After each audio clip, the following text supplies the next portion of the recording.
talk a little bit about the importance of being able to generate pressure with four and how that affects and helps the rest of the defense? I think it's always important to have an opportunity to have your front four create a lot of pass rush havoc. This is a passing league.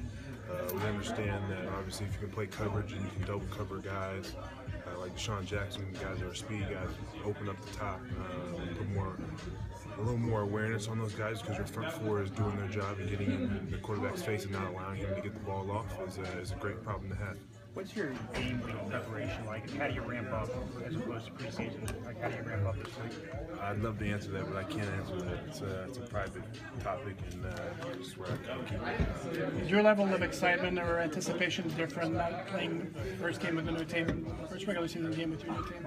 I mean, I'm excited. I think anybody who's not excited going into week one of any NFL season, but for me, there's always excitement, and I look forward to obviously putting on the jersey officially for the first season, first game of 2015. Ndamukong, when a defensive line is out there doing its thing, setting the tone, reestablishing the line of scrimmage, what's the effect on the opposing offense? What happens?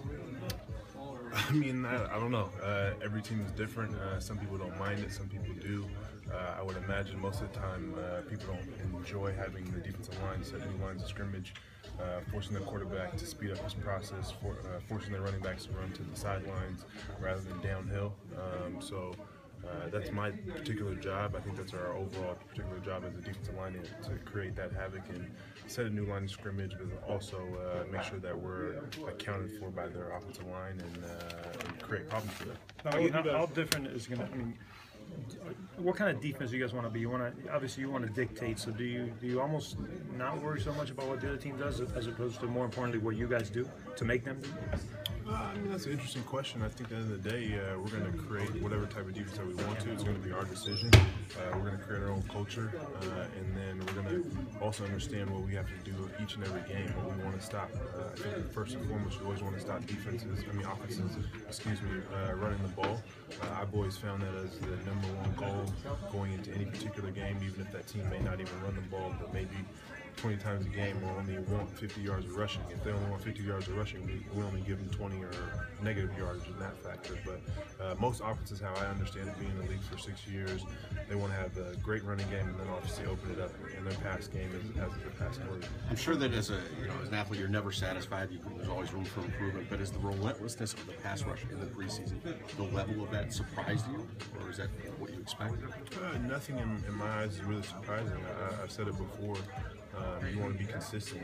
Teams and defensive lines at any point in time, you have great games. There's teams that go out there and have 10-sack games, and then they fall off for the rest of the year. So for me, I don't want to ever be a part of the defensive line and a part of a team that just kind of shows flashes. I want to see consistent each and every single day, each and every single game, going out there and showing down. That's the biggest focus in my opinion. The game is so specialized today, even for defensive linemen. And you were on the field for 80% of the snaps last year. The coaches have said they want it to be about the same. Is that something you take particular pride in, that you don't come off the field very often? Without question. That's what my off-season workouts are all about. Working with my guy back in Portland on the campus. It's important for me to be on the field all the time, always be available. I've always understood that as a young kid, wanting to be good at my position, whether it's basketball, football, track, you always want to be available. So that's a huge thing I pride myself on, and I'm my own worst enemy. I like being on the football field. I like playing. I like being a part of every single opportunity to go out there and make a play and have an impact on the game. So for me, I have to be smart and always understand there's diminishing returns, but at the end of the day, I love being on the field. I love playing as hard and as fast as I can. Running backs say that they get better the more they have the ball. You always hear them say that. Is that kind of true with defensive tackles? Do you feel like the more you play, the better you are? I don't necessarily know if that's up to a point, obviously. Correct way to look at it. I would say the more you're on the field, the more you understand what they're trying to do against you, and the way you could counter-react that and make negative plays for them. So for me, I'm just out there. I always want to be out there and have an opportunity to be a part of the team, and whether it's helping somebody make a play or myself making a play. How will that be determined? Go ahead. How will that be determined? Is that you asking out when you think you've reached that point of diminishing returns? Or I'm just a player, so I just listen to the coaches and go into the game when I need to go into the game, when I'm requested to go into the game, and looking at that. I mean, at the end of the day, I've been hopefully fortunate enough to be a starter. I hope to start this Sunday and the rest of the games. But at the end of the day, it's their decision, and I think I'm in a good space to where I'll have a majority of the snaps. But at the end of the day, I know we have capable guys that can come out there and produce, and I think that's why we're carrying the number of guys that we have in our particular room and go from there. But you're a pretty self-aware guy. You're a pretty self-aware guy. You know when you're up here and maybe a little percentage less, no? I mean, who knows better than you? As in plays? Yeah, as in, I need a rest. Yeah, no question. I'm definitely aware of myself. I'll pull myself out of the game if I'm not playing at a very high level. I definitely don't have too much pride to do that.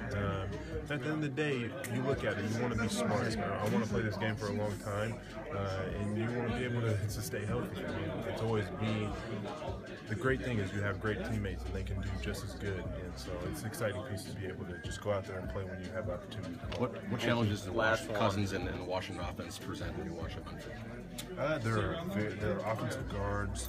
Their center is very good at reaching. Kirk Cousins is a good quarterback. He's obviously getting the ball off very quickly. Watching film on him, I think it's going to be a tough challenger for us no matter what. Whoever the quarterback is out there, obviously Cousins is the main guy. So for me, I think we have our hands full in the running game.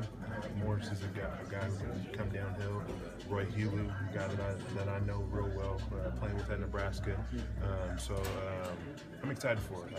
I'm going to see some friends on the opposite side of the ball. We're not going to be friends on the football field, but I'll speak to them hopefully after we get a win. So Trent's a good friend of mine, so I'm glad that he was back on the field and got paid. And I look forward to going against him. Thank you.